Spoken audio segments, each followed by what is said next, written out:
tarde, gente. Eu sou a Laura, diretora do diretor acadêmico da parte acadêmica. E hoje a gente tá aqui para mais um DAcast. Olá, pessoal. Eu sou a Adriele, eu sou collab do DA. E a gente tá aqui com o Vitor, que é sócio e líder do departamento de recrutamento e seleção. Da Blackboard Investimentos. Perfeito. Bom, obrigado aí por convidarem, etc, pra gente fazer esse bate-papo. Bom, vou contar um pouco da minha história, um pouco do que eu faço aqui. Eu tô na Blackboard há mais ou menos 6 anos. Acompanho grande parte da trajetória aqui da empresa. Então, desses 6 anos, a Blackboard tá nos seus 8 anos, mais ou menos. Então, aqui eu tô nessa trajetória quase desde o comecinho. Já fui de várias posições aqui. Então, eu já fui comercial, prospectando clientes. Eu já fiz compliance, eu já fiz... compliance, né? Não no jeito mais profundo, mas no compliance mais básico. Já trabalhei com tecnologia aqui, já trabalhei com estratégias de RH, mas minha grande função aqui, o que eu faço há mais tempo, é recrutamento e seleção. Eu faço isso há mais ou menos 4, 5 anos aqui dentro do time, né? Então, mais ou menos essa é a minha trajetória. Eu vim de administração, fiz Unifesp. Acho que no geral é isso, grandes pontos relevantes aí sobre a minha carreira. Conheço bastante, então, a empresa, todas as Poxa, áreas. bastante. Ajudamos a construir isso daqui, né? Eu brinco, quando eu entrei, a empresa como um todo tinha o tamanho dessa mesa, né? Éramos 6 pessoas e aí a gente foi crescendo, etc. As coisas foram se estruturando, então eu acompanhei bastante dessas pontas. Exatamente por isso eu acabei participando de vários desses processos, de várias dessas áreas diferentes. Já mexi com marketing, etc. Mas RH foi onde eu me encontrei, no fim das contas. Legal. Eu queria que você começasse dizendo para o pessoal um pouco sobre a Blackboard. O que é a Blackboard, como funciona? Perfeito. Bom, a Blackboard é uma companhia de investimentos, né? Então a gente tem alguns focos de atuação aqui dentro, né? A gente trabalha tanto com a parte de assessoria de investimentos, então a gente utiliza a plataforma da XP para trabalhar com produtos de assessoria e tudo mais. Junto a isso, a gente também tem uma parte voltada para correspondentes bancários, então estratégias de seguros, câmbio, etc. Também temos outra parte, uma gestora parceira ali que trabalha com a gente, a Nero Capital. Essa gestora trabalha com o polo de Wealth Management e Asset Management também. Então, a gente tem estratégias de fundos e gestão de portfólios, assim como também estratégias de antecipação de notas comerciais. Então, a gente chama de duplicatas hoje no mercado ou FDIC, né? Obviamente, dentro da empresa tem outras frentes de gestão, RH, etc., mas em termos de negócios, esses são os principais polos com que a gente trabalha: securitização, fundos, gestão e assessoria e correspondente bancário. Muito legal. E falando ainda sobre a Blackboard, você vê alguma oportunidade ou desafios mais para os próximos anos da empresa? Poxa, com certeza. O mercado ele é extremamente agressivo, né? E por isso é cheio de oportunidades, né? O mercado financeiro é uma coisa muito interessante nesse ponto, e quando a gente olha para a nossa trajetória, a gente vê algo muito mais voltado a melhorar, né, essas estruturas de investimento de operações, né? Então, crédito, isso mais para o futuro, né? Então, crédito, outras operações de investimentos voltadas a fundo, né? Aqui, vocês estão aqui na sala, vocês veem, a gente já começou a trabalhar muito com isso, né? Então, tem vários exemplos de operações que a gente entrou aqui, UltraTease, etc., em que a gente auxiliou a participar ou a captar recursos para essas operações, né, em termos de private equity ou outros tipos de debentures, outros tipos de estruturas. E é nessa linha que os desafios do mercado, eles se apresentam para a gente. Então, a gente tem muito foco nesse desenvolvimento, né, de cada vez levar mais produtos independentes, né, ou PIs, né, para frente, isso, de novo, longo prazo. Sim. Hoje o que a gente faz é construir no dia a dia, né? Então fazer junto com outros parceiros e tudo mais, mas é para essa linha, eu brinco, né, entre aspas, de banco de investimentos que a gente vai trabalhando, né? Então é mais ou menos isso que a gente foca bastante. Quando eu falo de banco, eu falo de 3 coisas muito importantes, né? Então a gente conseguir captar recursos, né? A gente conseguir oferecer serviços e principalmente o terceiro pilar é a gente conseguir emprestar dinheiro, né? Então a gente doar capital, seja investindo em empresa, seja fazendo, né, estruturas como a gente faz hoje de antecipação de notas comerciais e tudo mais. Então é bem nesse sentido.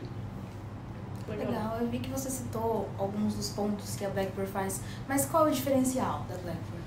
Cara, o diferencial aqui, sinceramente, é cultura, né? Acho que esse é o ponto mais importante que a gente fala sobre como que isso vira, né, um diferencial estratégico para o negócio. Quando a gente pensa em cultura, né, e uma cultura de excelência... Você diz a cultura organizacional. A cultura organizacional, exato. eu costumo dizer que esse ponto é muito importante para o bom desenrolar dos negócios. Pô, no mercado, se a gente olha assim para as coisas, a gente não é muito costumeiro você ver o pessoal reinventando a roda todo dia, né? Então, por isso, você trabalhar com uma cultura de excelência e fazer as coisas muito bem feitas, né, torna o seu negócio muito mais excelente e escalável também. Então, por isso que eu falo, apesar da gente fazer várias operações diferentes, termos bons contatos, termos bons negócios surgindo, o que é diferencial mesmo é uma cultura de excelência dentro da empresa, né? Esses pontos, esses focos são muito importantes pra gente. Sim. E agora, falando um pouco com essa digitalização que está acontecendo e as fintechs ganhando cada vez mais espaço, como que a Blackbird enxerga essa inovação? Bom, eu digo que o mercado ele só deu o passo que ele deu atualmente por conta de toda essa inovação que veio desde a agenda BC+, do Banco Central, né? Então, antes disso, né, antes de 2017, antes deles quebrarem o oligopólio dos meios de pagamento, né, a gente vê que o mercado era muito concentrado em, Santander, Bradesco, outras instituições, né, no geral. E, bom, primeiro teve essa quebra de oligopólio com os meios de pagamento, né, então a gente viu isso acontecer muito com as maquininhas, Cielo, etc., começaram a surgir PagSeguro, outros tipos de meios de pagamento, né, via maquininhas, e isso também refletiu no mercado financeiro, né, em 2017, 2018 mais ou menos, que foi quando a gente surgiu. Então, CCB, Peer-to-Peer Lending, várias estruturas de pagamento começaram a surgir, né, e isso permitiu com que todo esse processo, esse acesso, vou colocar entre aspas, tá, a crédito no mercado, foi se tornando muito mais simples. Para você ser um banco hoje, por isso quando eu falo banco de investimentos, né, eu coloco muito entre aspas, né? Mas para você ser um banco hoje, requer uma estrutura de capital, obviamente, né? Mas uma estrutura burocrática muito importante. Então, você responde para o Banco Central, tem várias regras, etc. E isso acaba, quando a gente fala de negócios, né, olhando para negócios, acaba gerando umas barreiras de entrada muito importantes e muito pesadas para negócios mais independentes surgirem. Então, com toda essa renovação que veio e deu abertura para essas fintechs, né, a gente vê o mercado brasileiro se tornando mais leve, mais aberto a oportunidades, mais aberto a inovação, né, e isso gerou todo esse boom de crescimento do mercado nos últimos anos, né. Outras instituições já estavam bem estabelecidas, Nubank, etc., começaram a explodir, outras coisas novas começaram a vir, né, então acho que foi muito graças a essa inovação e eu acredito muito nesse processo de inovação, digitalização, etc. Apesar de que, né, no fim das contas, aqui a gente trabalha muito com private banking, né, então assim, a digitalização assim, ela é importante a termos de processos, etc., mas nada supera o cara a cara com o cliente, né? Se você é uma pessoa de front, você precisa ter contato, você precisa ter dia a dia ali com o cliente, isso é muito importante. Realmente. Muito bom, muito bom. A gente sabe que a gente está falando aqui também para pessoas que querem ingressar na área do mercado financeiro, querem entrar nesse mundo. Qual que você vê, tipo assim, as trilhas, os caminhos de carreiras possíveis, novos com os fintechs, por exemplo? Perfeito. Eu acho que assim, quando a gente fala de carreira, né, começa uma coisa muito intrínseca, né? Então assim, o que você quer para você? Eu brinco muito, eu refleti muito aí, trabalhando aqui mesmo, né, com essa questão de estilos de perfil, esses mapeamentos de perfil, etc., que ocorrem aí, se a gente acabar entrando muito para esse processo de como as empresas avaliam, etc., né, a gente vê muito formas de tentar interpretar o perfil das pessoas, né. Aqui, eu vou trazer um pouco esse recorte mais interno do que eu vejo e o que eu aprendi nesses últimos anos aqui trabalhando com isso, né. Existem alguns tipos de perfil no mercado, em termos de direcionamento, em termos de carreira, né. Existe aquela pessoa que ela gosta do front, né? Então quando eu falo a pessoa gosta do front, é aquela pessoa que gosta de volatilidade no dia a dia. Então, cara, eu senti pressão toda hora, todo dia, né? Eu gosto de não ter certeza das coisas, eu gosto de ir lá e resolver, se aventurar, vai lá e faz. Esse é o cara de front. Eu posso ter contato, eu posso não ter contato com pessoas para captar, etc., ou para fazer relacionamento. Isso importa pouco frente ao estilo do perfil da pessoa. Esse perfil que aguenta esse trampo, que gosta de estar vivendo isso. Acho que às vezes a gente tenta se forçar muito nessa parte de carreiras, etc., a entrar em áreas que, sei lá, às vezes fala, essa área paga bem, né? Só falta isso, não tem nada. Essa área paga bem, mas tipo, eu vou aguentar 2 meses nessa área ou não vou, né? Então, tem esse tipo de perfil então de front, tem os perfis mais técnicos, né, de especialistas, que vão para uma linha mais, cara, eu vou entender a fundo essa linha de negócio, eu vou entender a fundo esse produto e eu vou manjar de tudo que está relacionado a isso, né? Então, assim, é uma pessoa com, não quer dizer com menos pressão, né? Não entendo errado que não tem pressão por conta disso. Mas a cobrança direcionada para essa pessoa, ela é muito diferente, né? Ela é voltada para a qualidade, para, obviamente, né, a velocidade com que ela faz essas análises com qualidade. São critérios, né? Mais certeiros. São critérios mais de assertividade, né? E apesar de muitas informações estarem sendo trocadas nesse dia a dia, né? Dessas áreas técnicas, que aí envolvem, tá? Desde análise de IB, desde análise de renda fixa, eu digo até a dados, então eu tô colocando todo mundo no mesmo bolo, porque é um tipo de perfil, né? As informações que são necessárias para essas pessoas são tratadas com uma clareza mais clara, né? Por assim dizer, do que no dia a dia comercial, que eu tenho que ficar correndo atrás da pessoa e eu não sei, tô à disposição do que essa pessoa vai me trazer, né? Dessa relação. Tem os perfis mais gerenciais de estratégia de negócio, que tem um pouco a ver com o técnico, e os perfis mais operacionais, né? Então, que gostam mais dessa rotina, de ter um padrão de clareza de atividades muito bem estabelecido, né? Então, eu gosto de fazer um trabalho de melhorias, voltados para não assertividade, mas como os processos estão estabelecidos, melhorias nos processos, melhorar a agilidade das coisas, né? Então, todos esses focos são muito mais importantes. Então, hoje eu tendo a dizer que eu visualizo o mercado como 3 grandes perfis, e cada um deles com suas especialidades, né? No front tem um monte de perfil, tem o cara de M&A, tem o cara de private banking, tem o cara headhunter, eu brinco que as pessoas que vão para recursos humanos às vezes falam, uma coisa muito mais parada, né? Mas se você vai pro lado da entrevista, do comercial, você tem um perfil de front também, né? Com certeza. O técnico, você tem um perfil, né? Então, como eu falei, de renda fixa, de dados, etc. E os operacionais tem back-office, né? Tem tudo isso. Que muitos perfis também, em termos de trajetória, entram numa vaga mais operacional, exatamente para adquirir maturidade, né? Conhecer mais de outras áreas, entender o geral do banco ou da instituição que entre, porque o back-office ensina muito, né? E depois migram para outras áreas mais técnicas. Mas tem aquele perfil que fala, cara, eu gosto disso daqui. Tudo bem, né? Depende muito da pessoa. Mas é isso. Com certeza. E qual você diria que são os maiores desafios para alguém que quer entrar no setor financeiro?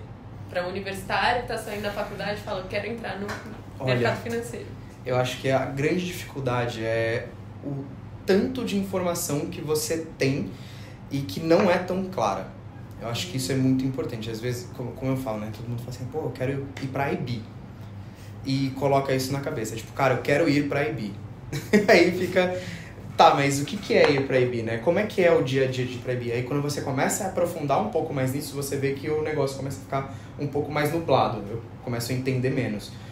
Cara, ir pra IB no começo tá numa rotina muito pegada, né? Então, muito mais operacional, muito mais de bater, assim, cara, preguinhos, né? Então, eu vou lá, vou ler documento pra caramba, vou me esforçar pra caramba. E muitas vezes as pessoas que, por exemplo, né? Por que eu digo isso, assim, né? As pessoas que falam, eu quero, por exemplo, ir pra IB. As pessoas acham que vão chegar e vão começar a fazer valuation de empresa. Que já vai começar. E isso é difícil no mercado, porque você acaba não tendo muito esse entendimento de como são os pormenores de fato, né, nas posições. Então, o que é uma carreira em private banking? Como é que é ser um daily banker? Como é que é ser um broker de renda variável, né? Como é que é estar inserido nisso na prática? Então, o mercado, às vezes, por não ser algo necessariamente muito padronizado, né? Você fala assim, eu vou para logística, né? Cara, a logística é muito claro, eu vou trabalhar com, sei lá, eu não quero transportar vento, né? Eu preciso fazer todos os processos para que a logística seja bem realizada, etc. Então, no geral, mudando de empresa para empresa, as coisas não tendem a mudar muito, né? O processo costuma ser aquele. No mercado, eu quero trabalhar com renda variável. Aí tem um cara que fala, então, vem ser trader, tem outro que vem ser broker, tem outro que vem para mesa proprietária, tem outro que vai para tesouraria. E, tipo, começa a ver várias coisas que às vezes são a mesma, em termos de atividades e perfil, mas, cara, um cara no mercado criou um termo novo e agora ele vai chamar, sei lá, equities e trading. Outro vai chamar de trader, outro de broker. Então, assim, é meio complexo entender todo esse tipo dessas dinâmicas, desses termos. Então, acho que a maior dificuldade, o que eu mais diria de dicas, assim, né, para um jovem entenda esse perfil que você tem, né, voltando à pergunta que vocês fizeram. Que é muito importante. Entenda esse perfil, o que você quer. entenda o contexto da empresa, né, das empresas, né, eu acho que é sempre bom comparar, eu gosto muito de falar isso, cara, eu quero entrar no mercado, etc. Compara várias empresas, porque você vai encontrar muitas coisas parecidas e diferentes dentro de cada uma delas, em qualquer área que você queira entrar, né, e você vai começar a pegar essa minúcia, essas entrelinhas de como funciona o mercado, né. Então, cara, ser trader de uma mesa institucional é uma coisa diferente de ser um broker ou um trader, que alguns lugares chamam, que por exemplo é trader, né, de renda variável para pessoa física. Então, institucional eu estou fazendo, cara, operações para a tesouraria do banco, outros eu estou fazendo para pessoa física, então eu estou me comunicando com uma outra pessoa. Ou seja, né, para vocês entenderem a minúcia do que eu quero dizer, em uma posição vai ser exigido um perfil técnico, né? Institucional é um perfil técnico, eu não estou ali necessariamente ofertando, falando com o cliente, etc. Eu preciso fazer uma boa análise e tomar minhas decisões. Como broker, se eu estou falando de uma operação em que eu vou lidar com pessoa física e ofertar, mesmo que eu esteja fazendo a mesma coisa que é trabalhando com renda variável, eu vou ter uma dinâmica diferente, porque eu tenho que ser mais comercial do que técnico. Eu tenho que analisar, mas eu tenho que ter disposição para vender, para falar, para convencer, para negociar, né? Então, acho que são todos esses fatores que são importantes para essa dinâmica de mudança dentro do mercado. Sim. Nossa, com certeza. Eu tenho uma dúvida que, assim, dentro da análise que você pode fazer, por exemplo, dos profissionais novos que estão entrando, as pessoas que estão se formando recentemente, existe um perfil dessas pessoas que estão entrando, por exemplo, dentro do mercado financeiro? Se esse perfil é muito favorável dentro do contexto das habilidades exigidas ou não, por exemplo? Você diz do jovem como um todo? O jovem como um todo, que você percebe que tem interesse em entrar no mercado financeiro. Só para ver se eu entendi. Então, você quer saber quais diferenciais a gente vê nos jovens quando querem, o que a gente costuma ver nos perfis? Isso, o que você costuma ver nos perfis? Tá. Assim, no geral, né, o jovem é um ativo muito importante, assim, né? Eu vou aproveitar e vou falar dos pontos bons e os pontos difíceis, até porque eu também não sou uma pessoa super velha, eu tenho 25 anos, então assim, né, eu tô bem tranquilo ainda, mas, cara, nós temos muita energia, né, a gente tem duas coisas muito importantes, tempo e energia para gastar, e se você é uma pessoa que quer entrar no mercado financeiro e tudo mais, você quer canalizar essas duas coisas para crescer, eu acho que você tem o mais relevante de tudo, que é, de novo, tempo e energia. Isso é muito importante e eu acho que, assim, em qualquer lugar, em qualquer empresa que estiver entrevistando, ele vai se interessar pelo seu nível técnico, ele vai se interessar por outros quesitos que aí mudam de empresa para empresa, que é alinhamento com cultura, etc. Mas esses dois fatores, com certeza, são os que todas as empresas igualmente esperam. É ver aquele cara que a gente chama aqui, né? Aquele cara que tá do outro lado da entrevista e tá mordendo a mesa aqui, tá louco pra, cara, trabalhar, fazer crescer, aprender, assim, né? E se desenvolver. Então, isso é muito importante dentro do perfil das pessoas. E tirando todos esses outros aspectos, é o que eu acho que generalisticamente todo mundo busca olhar.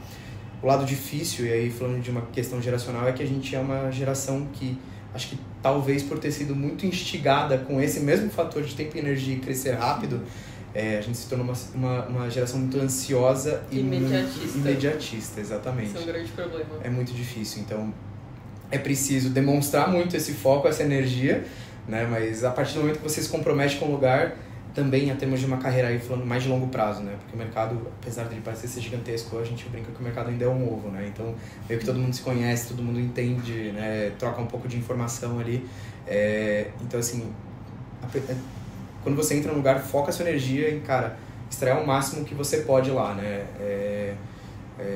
Se dedica, etc. E o mercado também tem carreiras que elas costumam demorar um pouco mais, né? Então, às vezes eu tô 2 anos na mesma posição, não necessariamente é um fator negativo, né? O mercado, no começo, ele olha tempo e energia, e quanto mais sênior você vai ficando, mais ele vai ver experiência, né? E tempo de rodagem mesmo, né? Então, assim, tempo de rodagem significa eu ter passado por 7 instituições ao mesmo tempo? Não necessariamente. Significa, cara, ter aprendido, ter vivido situações diferentes, ter vivido desafios diferentes, né? Às vezes você acha que você está chegando naquele platô da sua carreira e, eu falo isso por mim também, né? Eu tô chegando naquele platô da minha carreira, acho que não tem mais nada novo. Bum, aparece coisa nova, coisa diferente. Não, sempre tem coisa nova. Sempre tem. Cara, o mercado, de novo, é um mercado extremamente dinâmico, né? Não tem como não ter coisa nova, né? Então, acho que esses são os dois lados. Então, quando eu tô na cadeira entrevistador, né, aqui de processos e tudo mais, eu busco muito ver isso, o quanto essa pessoa quer canalizar essa energia, né? E esse é o principal ponto que uma pessoa consegue, mas ao mesmo tempo o quanto ela consegue também se manter, controlar essa energia e focar ali num crescimento de carreira, né? Sim. Um equilíbrio, né? E falando um pouco mais de competências técnicas, sobre certificações, Tá. vocês analisam quais são as mais importantes para vocês? Perfeito. Eu acho que quando a gente fala de certificações, tem 2 tópicos, né? Eu brinco que tem as licenças e tem as certificações qualificatórias, né? Então, assim, que vão dar um boost no seu perfil. Sim. Então, assim, por exemplo, quero ser bancário, né? Então, ok, eu preciso ter uma licença, né? Então, eu preciso ter uma CPA 20. Hoje é chamada de certificação, mas é uma licença, porque sem aquilo eu não consigo trabalhar, né? Eu posso ser aceito, mas alguém vai falar pra mim, você tem que tirar isso daqui. A mesma coisa para assessoria Ancor. É um requisito. É um requisito. Então, assim, como algumas certificações como essas começaram a se tornar relevantes mais recentemente, né, no mercado, por exemplo, eu gosto de comparar muito com direito, né? A pessoa vai, cara, eu quero ser advogado. Pô, eu preciso tirar a OAB. É um pré-requisito, entendeu? Eu preciso ter isso na minha carreira se eu tenho a vontade de trilhar essa trajetória, né? Para exercer. Para exercer. Então é a mesma coisa para Ancor e CPA 20. Então nem costumo dizer que é qualificatório diferencial. Se você quer essa carreira, você precisa de tirar. Agora, olhando para outras, né? Às vezes eu sinto que tem uma certa dicotomia quando a gente fala um pouco de certificações. Às vezes as pessoas acham que certificação é tudo. Pô, óbvio que eu vou ver um cara que, sei lá, tem 28 anos e o cara tem CFA, eu falo, nossa, esse cara deve ser um monstro, né? Porque o processo dele ter estudado, cara, o quanto de conteúdo ele viu ali dentro dessa trajetória é muito relevante. Então, assim, com certeza, muitas coisas ele aprendeu. Ao mesmo tempo que, cara, é como um vestibular, né? Então, assim, às vezes eu tô insanamente ali estudando, e eu aprendi a passar na prova. Não necessariamente eu aprendi o conteúdo. Sim. Então, às vezes, tem que ter esse controle em, cara, eu tô realmente fazendo isso para absorver isso e aplicar na prática, que é um fator muito importante, né? Obviamente, é um destaque. As pessoas vão olhar pro seu currículo e vão chamar você para entrevista. É um ponto a mais. É um ponto a mais. Mas elas também vão querer validar isso na sua entrevista, né? Então, assim, pô, eu me dediquei, eu tirei um CFP, eu tirei um CNPI, eu tirei um CGA, né? Pô, legal, eu tenho o título, mas eu consigo aplicar ele na prática, porque senão, às vezes, né, alguém que tenha um pouco mais de rodagem, né, de experiência, vai se destacar em você. E aí você vai ficar, pô, legal, gastei aí 2 contos para fazer essa certificação e não fui aprovado na vaga. Sim. Então, saber também lidar com isso. A experiência, ela é muito importante. Então, você saber aplicar os conceitos que você aprendeu são muito relevantes. Acho que é mais nesse sentido. Eu tenho uma dúvida sobre, por exemplo, dentro do mercado financeiro existe um arquétipo, as pessoas imaginam muitas coisas sobre o mercado financeiro, sobre quem trabalha lá, mas você, tipo, com a sua experiência, com esses 6 anos dentro do mercado financeiro, o que você observa nesse mercado que as pessoas, por exemplo, de fora não conseguem ver? Qual um diagnóstico seu, assim? Você diz de perfil de pessoas no geral? Tá, deixa eu pensar aqui. Eu acho que assim,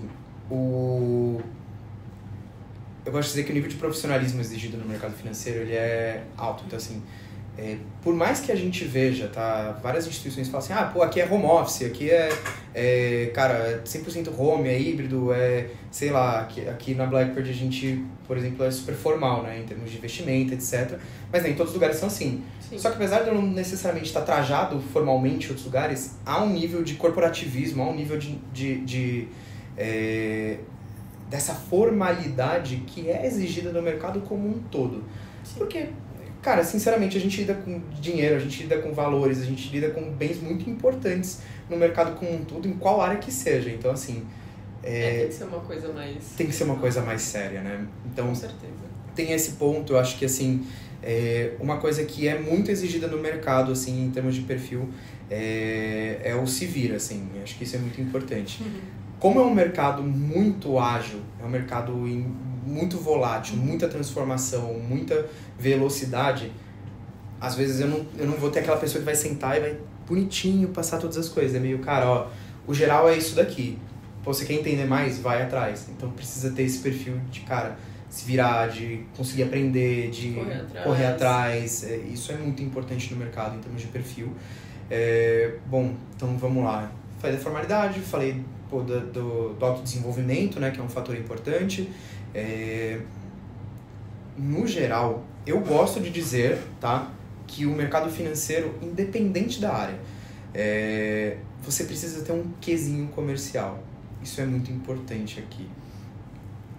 Por quê, né? Então, assim, eu vou falar do óbvio, a maioria das áreas do mercado, eles vão te exigir um certo nível de cross-selling. Seja aquele cross-selling mais político, assim, eu preciso falar com outra área, eu preciso me comunicar com outras pessoas da empresa, vender meus projetos, né? Vender o que eu construí aqui, mesmo que eu seja, cara, uma pessoa de back-office que cria uma planilha de VBA que vai automatizar o back-office inteiro. Eu preciso saber explicar. Eu preciso saber vender isso, né? Até o nível óbvio de, cara, eu tive aqui um insight, eu sou de uma área de sei lá, câmbio, e eu vi que dá para se fazer nessa empresa com quem eu atuo um seguro também. Só que eu não sou da área de seguro, mas eu preciso ter esse quê de, cara, você já pensou nisso, né? Eu preciso ter essa habilidade comercial, esse cross-selling, porque, de novo, né? Mercado dinâmico, etc. Todos esses pontos. Então, acho que esses são os fatores mais importantes. Esses são os 3 fatores que eu acho que são muito característicos do mercado financeiro. Bom, e agora falando um pouco mais sobre você, Vitor. Tem algum desafio, algum momento na sua carreira que seja muito marcante pra você? Cara, deixa eu pensar, assim. Eu brinco que o momento, né, que a gente estava conversando agora de liderança é uma coisa muito marcante para mim. Eu acho que liderar pessoas é um ponto muito sensível e importante, tanto visão negócio quanto visão, cara, pessoa mesmo, né? Então, você conseguir traçar um plano estratégico para as pessoas, né? Tem muita gente que eu quando eu estudava, né, a parte de RH na faculdade mesmo, sempre a gente fala, né, cara, tem que ter a diferença entre ser líder e ser chefe, né? Então, assim, você precisa saber ter os dois, mas você não pode deixar um overcome o outro, né, no fim das contas. Então, assim, você tem que passar as atividades, você tem que checar o trabalho da pessoa, isso é coisa de chefe. Mas você tem que também se preocupar com o desenvolvimento, etc. E já liderei algumas vezes, já tive desafios extremamente falhos, assim, cara, eu falei, nossa senhora, foi uma péssima atuação minha como profissional. Assim como já tive ótimos resultados, assim, pessoas com quem eu já trabalhei, que me marcaram muito, estão voando aí no mercado, e foram gratificantes, além de aprender muito sobre esse processo de desenvolvimento, né? Então, acho que eu acho que todo esse processo, eu brinco que eu vivo até hoje, nos últimos 4 anos, um desafio constante, que é, cara, desenvolver uma frente de RH estratégica, né? Mesmo que na ponta do recrutamento hoje, né, é uma coisa muito importante, porque quando a gente olha RH, a gente costuma ver um pouco do que você falou, né? Tem uma empresa aqui, e lá no canto tem o RH, né? No fim das contas, tem uma galera lá que eu acho que eles são RH. E, cara, é zero isso. Se você é um negócio estratégico, você precisa, que o seu RH, independente da área que seja, conheça do negócio, saiba interpretar negócio, saiba tomar decisões neutras. Opa, a minha cadeira aqui. Saiba tomar decisões neutras, né? Então, que entenda do negócio, que saiba tomar decisões neutras e que tenha uma visão estratégica de desenvolvimento das partes, né? Esse ponto é muito importante. Então, como que você faz isso, né? Para desmistificar essa visão e para colocar processos claros, né? Então, assim, cara, eu preciso que o RH se comunique com as áreas. Que ele estabeleça processos claros. Outro, que ele seja tomador de decisão. Mais um ponto, que ele não seja, quando não só tomador de decisão, mas que ele seja uma área negociadora com outras áreas. Então, que ele consiga entender o dia a dia dessa área, que ele consiga interpretar quais são as necessidades e que ele consiga transformar isso em outputs relevantes para a empresa, né? Sim. Então, viver isso, por exemplo, no recrutamento é muito importante, porque, cara, se engana que o recrutamento, quem pensa que é recrutamento, né? Eu falo isso muito porque a gente vê muitas pessoas aplicando para recrutamento exclusivamente de psicologia, né? E eu não venho dessa formação, né? Eu venho de administração, mas é muito legal você ser um recrutador que vem de outras áreas de formação, porque você tem vários insumos tão positivos quanto uma pessoa de psicologia que tem uma capacidade de interpretação altíssima, né? Com certeza. E esses perfis, se colocados em conjunto, numa equipe, por exemplo, se complementam de maneira muito positiva. Então, assim, quando eu falo de recrutamento, então, cara, como é que eu distribuo, como é que eu trabalho meus canais de distribuição de vagas? Como é que eu trabalho a interpretação dos meus perfis? Como é que eu trabalho a agilidade com que eu contrato? Então, assim, se eu pensar só nesses 3 pontos, eu vejo vários dados importantes que eu posso cruzar, interpretar e transformar em outputs também relevantes para melhorar a qualidade das pessoas com quem eu tenho conversado, para melhorar a venda dos meus diferenciais, né? Então, todos esses fatores são pontos relevantes aí que a gente vê, por exemplo, e que eu vejo desafios hoje, né? Como fazer processos que consigam, né, equilibrar o processo desafiador para o candidato. Então, assim, por exemplo, aqui o nosso contexto de empresa aqui na Blackbird, tá? É um contexto de uma empresa que continua crescendo, né? É uma empresa média que precisa crescer muito ainda para chegar onde quer. Então, assim, por conta disso, não pode ser um processo simples. Eu preciso ter um pouco mais de desafio, porque viver aqui é um desafio. Sim. Né? Então, assim, eu não posso fazer um processo simples, ao mesmo tempo que eu não posso fazer um processo extremamente moroso e que não vai levar a lugar nenhum. Tipo, eu vou colocar 30 etapas aqui só pra ninguém passar, ou pra ser chato mesmo. Tipo, cara, não vale a pena, né? Então, eu preciso saber equilibrar isso, saber o que eu quero entender das pessoas, saber entender como é o momento da área, qual o perfil que essa área realmente precisa ter. Sim. Né? Ter tudo bem definido para conseguir fazer um plano bom. Exato. Planejamento é a palavra do negócio, assim. Então, esse é um pouco do meu contexto atual de desafios, né, assim, no dia a dia. Basicamente é isso. Entendi. Cara, muito bom. Se você pudesse, por exemplo, dar um conselho para algum universitário que está saindo da faculdade agora, ou na faculdade, que quer ingressar no mercado. No mercado. É um pouco do que eu disse, assim, estuda o mercado, no geral. Cara, se preocupa em entender as áreas, se preocupa em entender quem é você, né? Pô, não vou ser aquele cara chato, tipo, quando a gente faz vestibular, né? Tipo, a gente faz vestibular, eu tenho que saber qual que é a minha área de atuação. Eu tenho que saber se é medicina, administração, sei lá, história, o que seja, né? Não digo necessariamente isso. O mercado, ele é volátil, você consegue transitar entre áreas com muita facilidade, mas você conhecer o seu perfil em termos de, eu sou uma pessoa ágil, eu gosto de front, eu gosto de me sentir incomodado, né, por essa pressão, eu gosto de estudar, eu gosto de ser uma pessoa mais fechada, eu gosto de ser uma pessoa mais, cara, de melhorias, né? Então, entender esses grandes pontos vão te poupar, sei lá, 3 anos de arrependimento futuro, com certeza. Explora bem as empresas, eu acho que essa é uma coisa que poucas pessoas fazem hoje, e eu me surpreendo cada dia mais com isso, como recrutador falando, né? Eu sei que o mercado com muitas oportunidades, também um mercado muito difícil, com muitos desafios, mas eu vejo poucas pessoas buscando entender as empresas onde eles vão entrar. E isso acaba caindo naquele problema que eu falei lá atrás. Então, assim, tem um lugar que vai falar que é trading, e são coisas totalmente diferentes do que outro lugar, né, que também tem o mesmo título de trading. Sim. Então, às vezes, você, cara, tentar ler um pouco mais a fundo, entender o site. Tem lugares que o site não é tão bem estruturado, tem lugares que, sei lá, não tem uma descrição tão boa de vaga. Pô, chama alguém da empresa, olha, vê, sei lá, vê notícia, vê LinkedIn, vê alguma coisa, e você vai começar a entender, mesmo que levemente, pelo menos para você se contextualizar. E isso é muito importante também na parte de cultura organizacional, né? Para você entender o que a empresa busca, porque se não tiver nada a ver com você... Exato. De novo, você vai poupar pelo menos ali uns 6 meses de arrependimento. No mínimo. Tanto o seu quanto da empresa, assim. Acontece. Mas acho que é isso. Acho que esses são os principais conselhos que eu poderia dizer, além desses fatores, assim. Bom, Vitor, acho que é isso. Não temos mais perguntas. Mas se você quiser falar mais alguma coisa, dar alguma dica, alguma outra dica, né? Além de todas que você já deu... Acho que é isso. Agradecer o espaço de vocês, o convite para a conversa. Obrigada a você. Que tenham muito sucesso nas carreiras de vocês também. E qualquer coisa, contem comigo aí. Tá bom?